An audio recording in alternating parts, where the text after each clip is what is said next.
Tuhan yang termulia, orang-orang seperti inilah yang menerima kehidupan kekal. Dengan demikian, orang percaya kepada Kristus melihat sebuah kematian itu adalah sebuah kebahagiaan, sebuah sukacita, karena ia sudah terlepas dari kefanaan, masuk kepada sebuah kemuliaan yang kekal.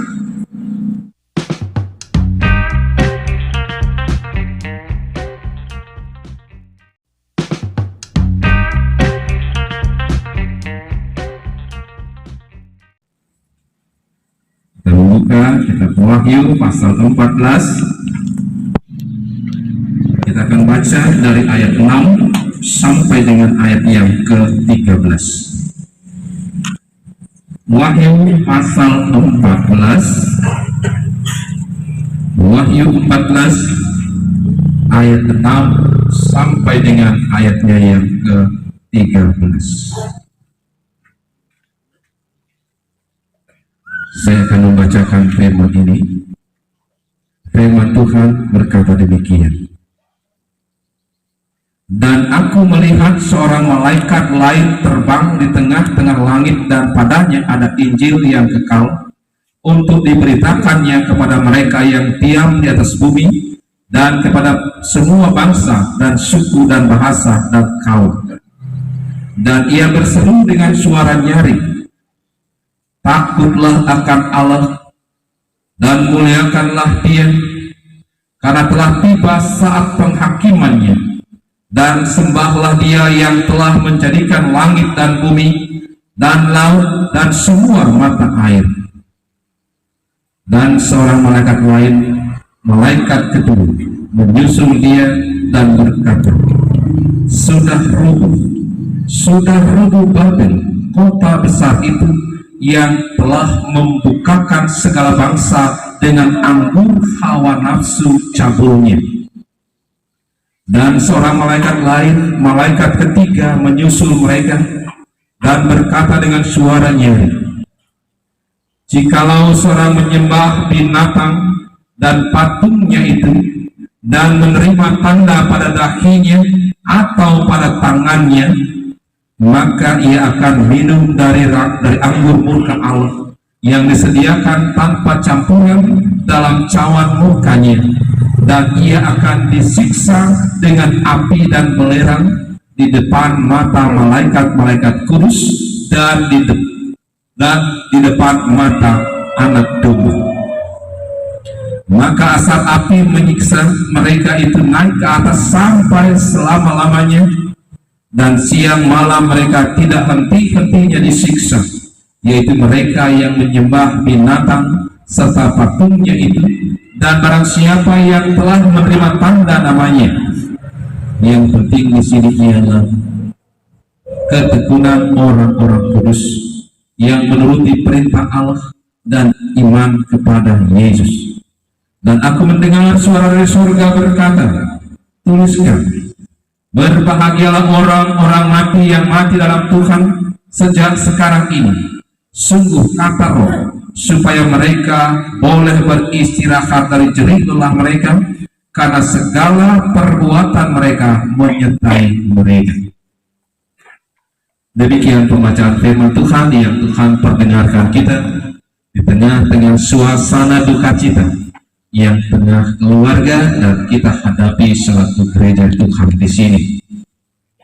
Saudara-saudaraku, keluarga Bapak Elsa dan kita semua jemaat Tuhan yang sama-sama dikasihi oleh Yesus Kristus, malam hari ini kita kembali berkumpul dalam persekutuan ibadah di pelataran duka cita yang dialami oleh keluarga Bapak Elsa, sahabat kita, teman kita, kakak kita di tempat ini, di mana kita tahu bersama bahwa 3 hari yang lalu Tuhan menyatakan kuasanya di tengah-tengah keluarga, yang mana salah seorang dari keluarga mereka yang mereka kasihi, yaitu nenek kita yang mohon maaf saya sebut namanya, Niwayan Mandri almarhumah, telah dipanggil oleh Tuhan, dan keluarga kita semua di sini. Saudara, kita dipanggil dari keluarga ini dan juga dari tengah-tengah kita sebagai umat Tuhan. Ini peristiwa yang sangat-sangat menyedihkan secara daging, secara manusia. Nah, dalam situasi yang seperti inilah firman Tuhan menyapa kita bersama keluarga yang berduka cita dengan berita firman Tuhan yang sangat-sangat unik. Di sini firman Tuhan hadir hendak menyatakan penghiburan dan sekaligus menyatakan pengharapan bagi kita dan keluarga, yaitu tentang kehidupan kekal. Saudara-saudaraku yang dikasih dan diberkati Tuhan, sidang penghiburan yang dihiburkan oleh kasih Yesus Kristus. Berita penghiburan dan pengharapan yang diperdengarkan kepada kita saat ini bertolak dari iman Kristen bahwa manusia yang mati di dalam Kristus kepadanya diberi tubuh yang baru, yaitu tubuh kemuliaan yang tidak lagi akan mengalami kebinasaan. Karena itu bagi orang-orang percaya di dalam dan oleh iman kepada Yesus Kristus, kematian itu adalah suatu kebahagiaan, bahkan sebuah keuntungan. Ini uniknya berita yang menghibur kita malam ini. Kematian adalah suatu kebahagiaan, bahkan keuntungan. Melihat dan memahami kematian orang-orang yang percaya yang dipersekutukan dengan kematian dan kebangkitan Yesus Kristus yang berujung dengan kepastian, maka kebahagiaan dalam kehidupan kekal menjadi pusat penghiburan orang-orang percaya. Artinya begini, orang-orang percaya mengaminkan bahwa kematian itu bukanlah segalanya. Orang percaya mengaminkan bahwa kematian itu adalah bagian dari langkah menuju kepada kekekalan. Ini bahasa sederhananya seperti itu. Nah, hal ini sangat jelas diungkapkan dalam pembacaan kita, bahwa bagi penyembah berhala, mereka akan menerima kematian kekal. Ini penyembah berhala. Artinya, orang-orang yang tidak menerima dan mengimani Allah dalam Kristus Yesus, mereka akan mengalami kematian kekal. Bagi orang-orang beriman dan yang takut akan Allah, akan menerima kehidupan kekal.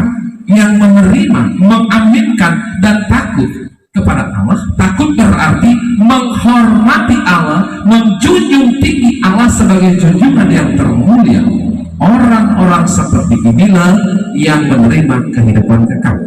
Dengan demikian, orang percaya kepada Kristus melihat sebuah kematian itu adalah sebuah kebahagiaan, sebuah sukacita, karena ia sudah terlepas dari kefanaan, masuk kepada sebuah kemuliaan yang kekal. Berita ini selalu mengandung pengertian atau panggilan untuk bertobat. Jadi kehidupan ini perlu selalu untuk dikoreksi, dibenahi. Karena Allah sendiri sudah mengatakan tidak ada seorang pun yang sempurna di dunia ini. Karena penyempurnaan itu akan terjadi ketika selalu ada koreksi, ada introspeksi.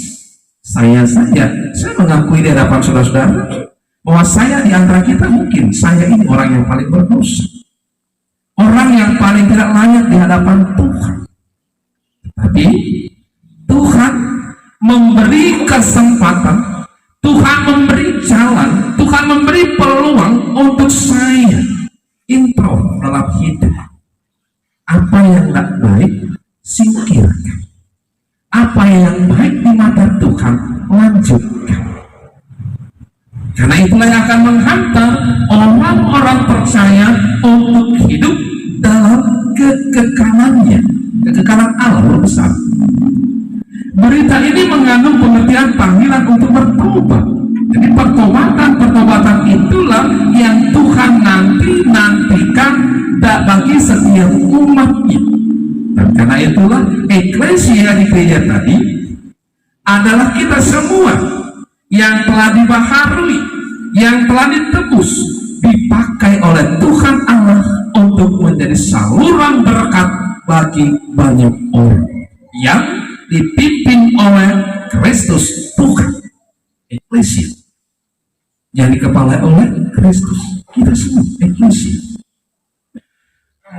Pertobatan itu perlu dinyatakan dengan wujud berbalik dari kehidupan yang ditandai dengan dosa, keterpisahan dengan Tuhan, tidak takut dengan Allah, dan tidak setia kepada Allah, untuk berbalik kepada hidup yang baru yang ditandai dengan pengampunan dosa, ditandai dengan ketaatan dan patuh pada hukum-hukum Allah. Hukum Allah, pengajaran Allah, patuh pada pengajaran Allah.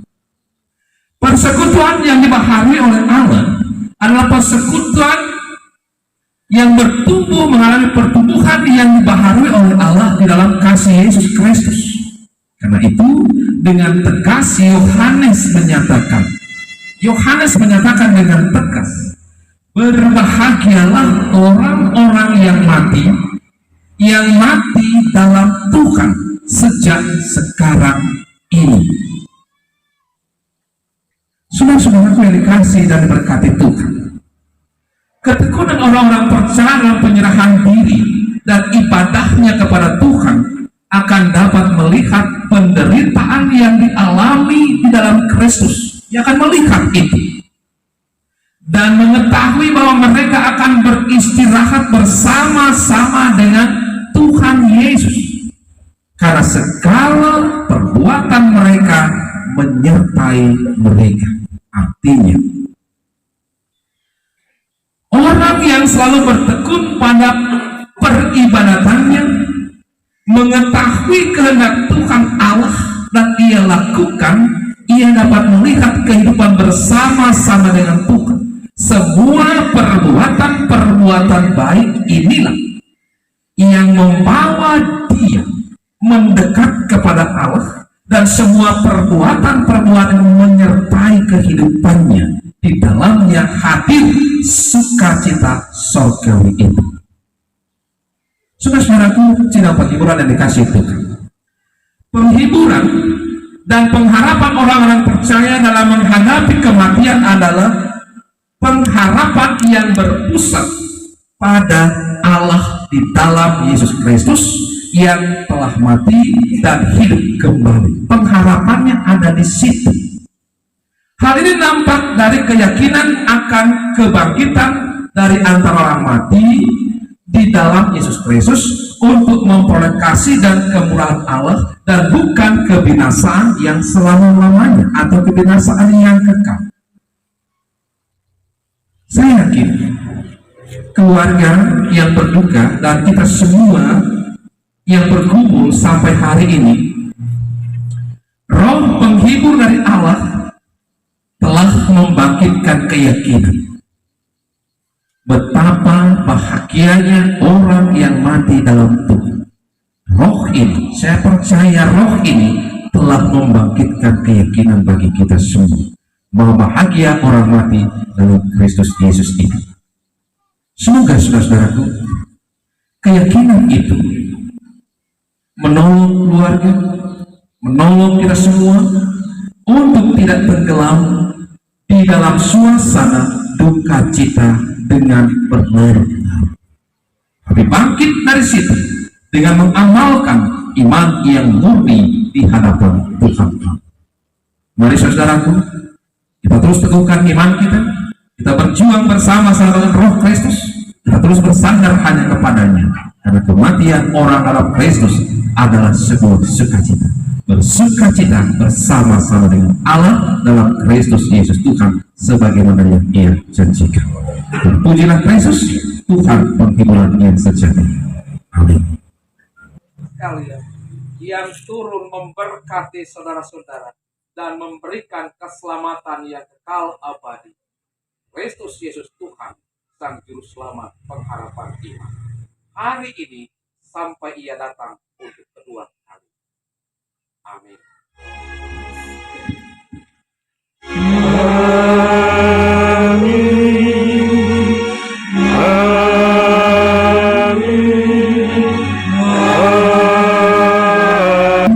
Sudah boleh kita dengar, boleh menguatkan iman percaya kita serta penghiburan yang kekal yang berasal dari Allah sendiri, sebab kita percaya bahwa kita sebagai umat yang lemah tidak luput dari kesalahan maupun manusia yang begitu lemah, tetapi kita memiliki kuasa, yaitu Allah Bapa di sorga yang senantiasa selalu menuntun kehidupan kita di tengah-tengah segala pergumulan yang kita hadapi. Itu yang dapat kami sampaikan.